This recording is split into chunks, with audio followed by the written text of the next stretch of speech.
তুমি তাহলে ওটাই করো, কাল সকাল সকাল রওনা দিও।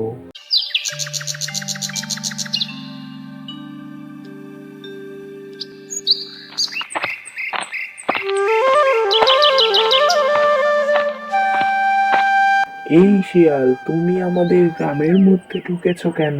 নমস্কার ভাই, আমি দুর্দেশের পণ্ডিত শিয়াল চাঁদ। শুনেছি তোমাদের এই জঙ্গলে নাকি একটা গাছের কোটরে রত্ন আছে। তুমি কি করে জানলে এইসব ব্যাপারে?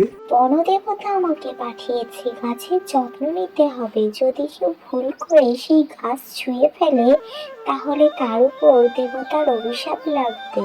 তাহলে আমরা কি আর ওই বনের ভিতর আর নদীর ধারে যাব না? ঠিক তাই, বনদেবতার আশীর্বাদ ধরে রাখতে হলে সবাইকে দূরে থাকতে হবে। তাহলে আমরা তাই করব। এবার থেকে তুমি যা বলবে তাই শুনবো আমরা। কথা বলে লোকটা সেখান থেকে চলে গেল। আর শিয়াল মনে মনে বলতে থাকলো, এবার মানুষকে বোকা বানাতে পারলাম। এখন থেকে রাজা আর গ্রাম দুদিকেই আমার রাজত্ব থাকবে।